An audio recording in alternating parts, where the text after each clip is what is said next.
Ladies, if you're about to undergo a hysterectomy or you've had one recently, you're not going to want to miss what I'm about to tell you. Now, many women come to me, they'll ask questions about what should I do to return to exercise? And I just got asked this last week. And when women ask what should I avoid or what should I do after hysterectomy surgery, well, their doctor is not necessarily going to know the guidance to tell them what the physical signs are or symptoms that are very common afterward and how to progress back into exercise. So keep watching this video if you want to know how I tell my clients as a pelvic floor physical therapist what to do and what not to do after a hysterectomy. And I'm going to go over those 5 tips, what not to do. And recently a woman asked me, well, I'm 8 weeks post-surgery and I'm ready to start getting back into some exercise. I'm starting to feel a little bit better and my doctor has cleared me. What should I worry about or what shouldn't I do? So I'm going to go over those today. I love this question because I want to know, first off, what type of hysterectomy you had. Was it a laparoscopic surgery? Did they go in through the vaginal area or abdominal area? That may affect your recovery time and also some of the things that I will tell you today. But that was the number one question that I would ask my client, or if somebody asked me that question, what type of hysterectomy they had. And number 2, they did get clearance from their doctor. So you want to make sure that you do have that post-op appointment with your doctor and they have cleared you from any other medical reason of why you shouldn't start exercise again. So your experience might be a little bit different, but I'm going to give you some general guidelines and what can help you and lead you in the right direction of what not to do after a hysterectomy. So the first thing is not pulling your belly button in all the time. When women start doing abdominal exercises, or maybe they've gone to a Pilates class or they're trying some videos online, and core exercises are taught to pull in the navel and tighten the muscles all the time. Well, that is something you should not do after a hysterectomy all the time. Now, there's a time and a place for those abdominal contractions, and it's great to start doing them again. But it's a misconception that women think that they have to pull in their navel and tighten their abs all the time.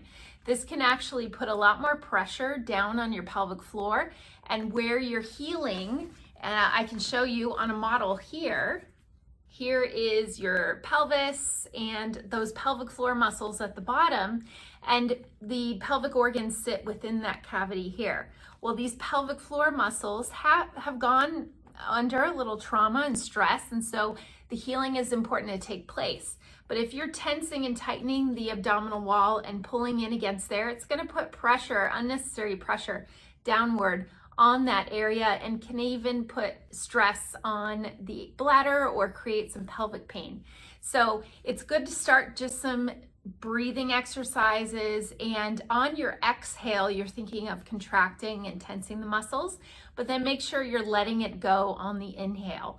So that would be the first one I'd say, is not pulling in your abdominals all the time and thinking of tensing those muscles all the time. So the next thing that I like to tell my clients is not to jump right into planks or crunches for abdominal work. Now, I mentioned breathing exercises and doing some isolated abdominal work, which is really fabulous after having any kind of abdominal surgery, or even if you had a vaginal laparoscopic type of hysterectomy. Now, because those exercises are going to put a lot of stress and tension, so breathing exercises are going to be important to work the core, and you want to think of trying some exercises that are not going to put a lot of stress and tension, especially if you have an abdominal incision there. And planks and crunches can do just that. So I like to give my clients a set of breathing exercises with isolated abdominal contraction and moving the legs, like in some simple marches or leg lifts, or even side planks instead of straight regular planks on your stomach. Going into a side plank is going to work one side of the body and put less stress and tension downward on the pelvic floor. So that could be something you swap out for doing the traditional ab exercises when you are trying to recover that area and get stronger again. And if you've had an abdominal incision, then you definitely want to go check out my video that's all about healing scar tissue after surgery. It's going to be important for even if you have small portal sites from a laparoscopic surgery or a full total hysterectomy with an abdominal incision. You want to go back and watch that video after this about healing your body with a scar tissue and helping repair your body after having any kind of scar tissue. It's going to be a really important part of starting to integrate those things into the abdominal work that you need to do. Then number 3 is heavy lifting. Now, I'm not talking about lifting a milk jug or maybe your laundry basket. I'm talking about people that go back to lifting maybe a heavy child, maybe children, grandchildren, any toddlers.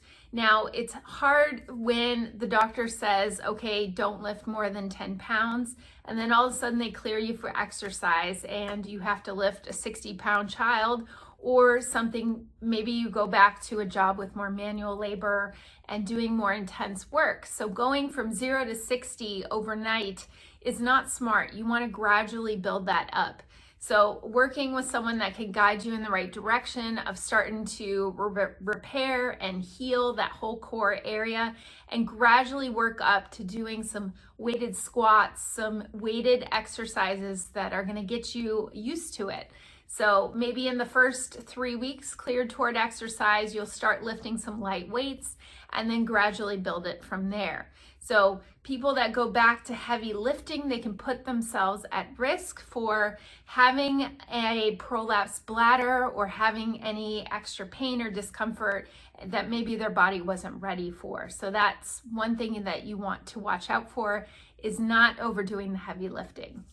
The next one is running. Now, some women may feel more ready than others, but overall running is going to provide a lot of extra compression downward on your pelvic floor area here, and a lot of that jolting from running or impact is going to have your muscles need to respond a little bit better.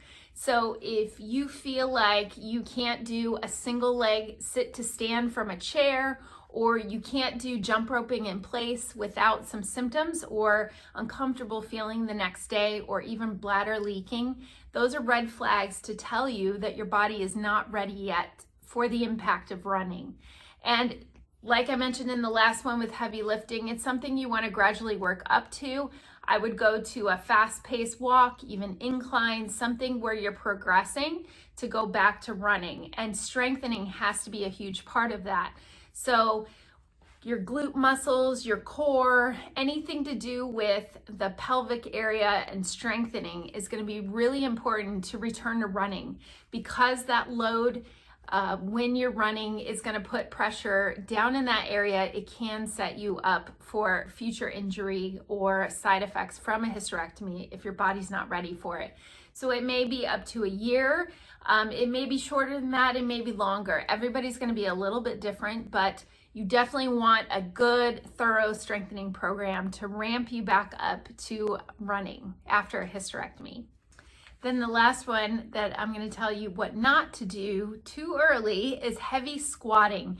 And I have clients that are weightlifters or like to get back into the gym, but this is a position where when you're doing squatting, you're opening up that pelvic cavity, and therefore it's kind of stretching and creating more pressure downward on the pelvic floor. If you're underweight, like using a weighted bar or using heavy kettlebells or dumbbells, or even lifting anything and setting it back down on the floor, if that's part of your job or your daily tasks, well, your pelvic floor is going to be under some stress with that. So when I mention lifting and lifting your kids or grandkids, it's under the same notion that heavy squatting, you want to definitely start with body weight work and work your way up to some light weights and then gradually to something heavier. Now, body weight exercises are a great way to stay in shape, get your glutes strong, or even some lunges, different exercises where you can start integrating one leg and doing single leg activities before adding any extra weight from there. So as a general rule, I tell my clients maybe 5 to 10 pounds to start. You're doing body weight exercises at 6 to 8 weeks post-op, and then gradually working into that 5 to 10 pounds and then moving it up from there. Now, with all of this advice that I've given you, like I mentioned, it's going to be make sure that you're cleared by your surgeon to return back to any exercises. But I find that these are the top things that women struggle with or maybe jump back into too quickly. Now, there's so many other things that you can do for your body in that recovery stage from a hysterectomy. And if you want to find out more, I would love for you to comment below, tell me what you learned, and also follow our channel for more videos related to post-hysterectomy care.